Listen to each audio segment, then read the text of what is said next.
It's not the task that drains. It's not the pressure. It's not the time. It's the pretending. The quiet, constant work of appearing okay while things underneath are not.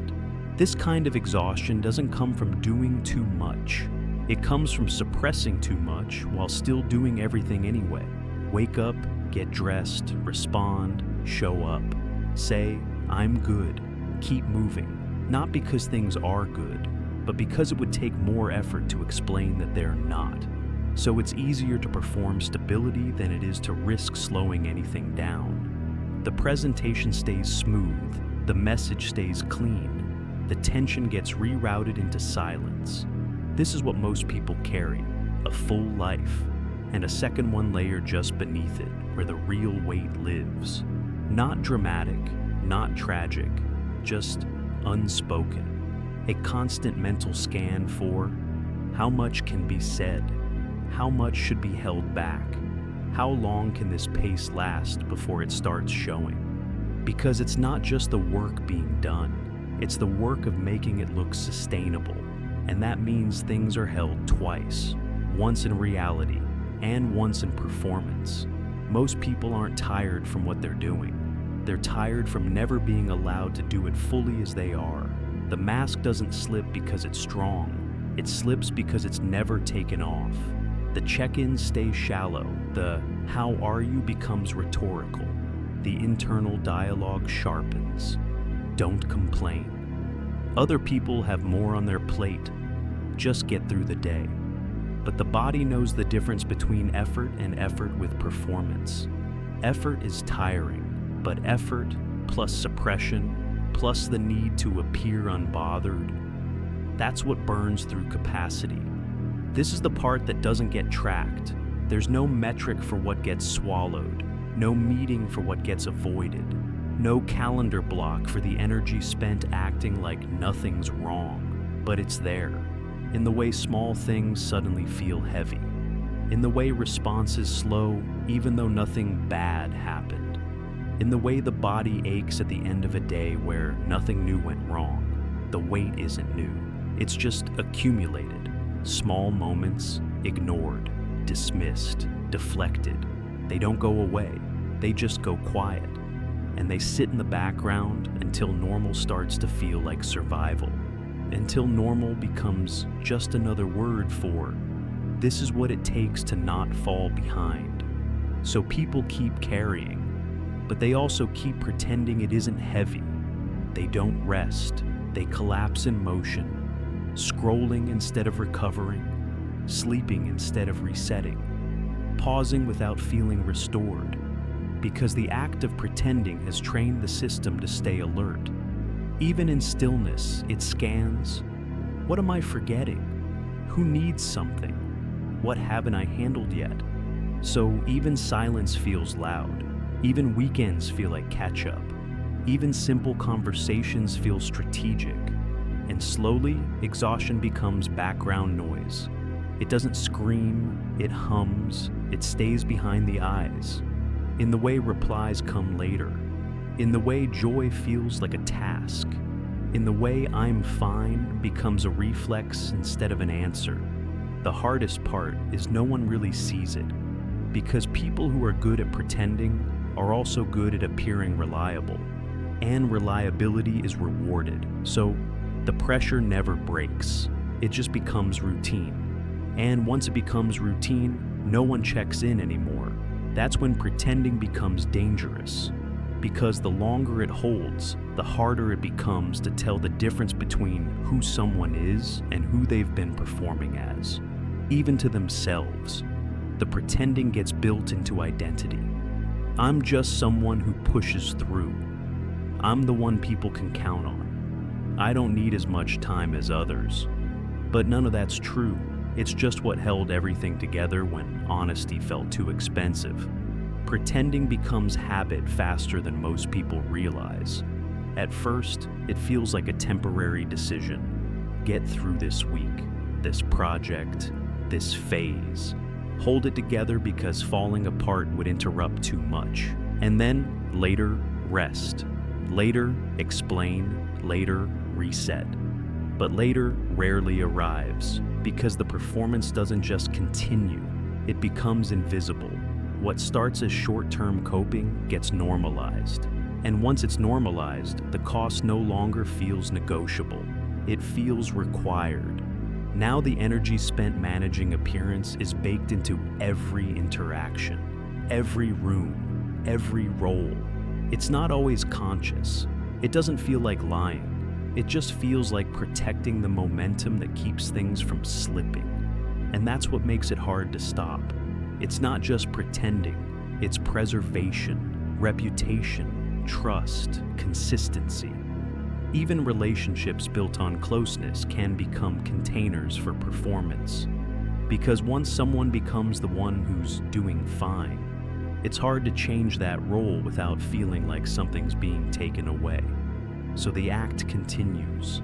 And the weight it creates doesn't just stay emotional, it starts changing behavior. People stop asking for things they need. They say yes when they're already maxed. They avoid conversations that might suggest they aren't okay. They distance themselves from people who might notice the cracks. The performance gets polished, not bigger, smoother. That smoothness is mistaken for strength, but it's actually a kind of self-erasure, removing signs of fatigue before anyone can ask about them. Smoothing over real answers because the story is easier when it stays predictable. This is how exhaustion becomes identity. Not, I'm tired, but this is just how I operate. This is how things are. This is what life demands right now. And once the pretending has a logic, it defends itself. It says, everyone's dealing with this. I should be able to manage it. It's not bad enough to ask for help. And so, the loop hardens. No external crisis, no visible collapse. Just a quiet refusal to stop performing what started as survival and became personality. And from the outside, it looks like nothing's wrong. But inside, everything becomes harder. Rest stops working, motivation gets thinner. Even enjoyable things lose their grip because everything is being filtered through a layer of control. Not for function, but for optics.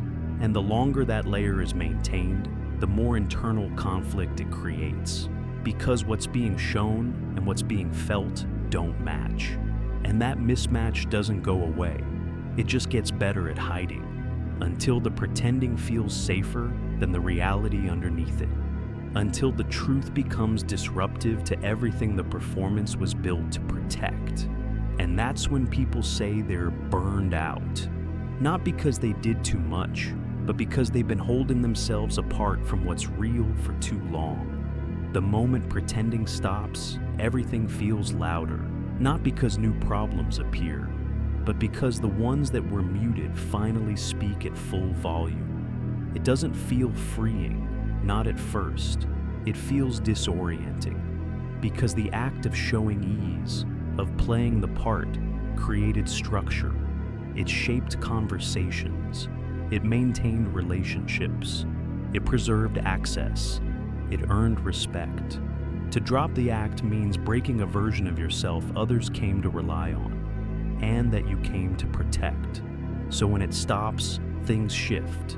The tone changes, the dynamic changes. People don't know how to respond because they were never invited to see this version. Not because they wouldn't care, but because you trained them not to ask. And now that it's out, that you're not okay, that things are heavier than you let on, that pretending helped more than it hurt, there's a risk of being misunderstood, of being seen differently, of losing the rhythm you work so hard to keep. But this is also where something real begins, not dramatic, just undeniable. Because exhaustion doesn't just come from carrying the load. It comes from hiding what carrying it costs. And the moment that cost is allowed to be seen, the weight shifts, not because it's gone, but because it's no longer being managed in secret. This is how recovery actually begins, not with rest, with discontinuity, a disruption in the story, a break in the pattern that says, I'm fine, this is manageable, I've got it. Not a collapse, just a refusal to keep making it look easy. And in that refusal, energy starts to return. Because now effort isn't being spent on holding tension in both hands. Now the work is just the work, and the hard parts can be spoken aloud instead of hidden under performance. That's not weakness, that's contact. Because real connection only happens where pretending ends.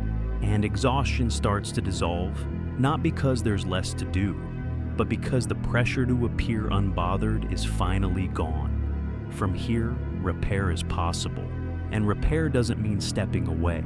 It means coming back into alignment with how things actually are. That starts small. It sounds like, I'm not up for that right now. I'm behind on things. I'm tired in a way I can't explain. It means making room for responses that aren't polished, for pace that isn't impressive, for conversations that feel incomplete because they're finally honest. And honesty doesn't demand a solution. It just removes the performance that was blocking one from forming. In that space, something starts to return. Not joy, not energy, not clarity, but capacity. The ability to respond without filtering every word through. What will this make me look like? And when that filter's gone, breathing deepens, time slows. Sleep gets a little closer to actual rest. Not because the situation changed, but because you're not wasting energy pretending it isn't affecting you. This is the turn, and the turn doesn't feel powerful. It feels bare, because the version of you that was built to keep things moving was also built to suppress friction. Now that friction is visible again, and visibility is pressure, but it's also precision, because once the weight is named, it can be shared. Once the truth is spoken, it can be adjusted around. And once the pretending is paused, the exhaustion can finally end. Not all at once, but permanently. What returns after that isn't performance, it's presence. Not to be deep, not to be impressive, just to exist without holding two lives in parallel, the one being lived and the one being shown. And from here, effort begins to count again. Because it's not being spent upholding something false. It's being spent moving through something real. That's what makes people recover, not sleep, not breaks. But the moment the cost of holding it together no longer feels worth it. And when that moment comes, it's not weakness, it's accuracy. Not a breakdown, just a decision. I'm done managing how it looks. Now I'll deal with what it is.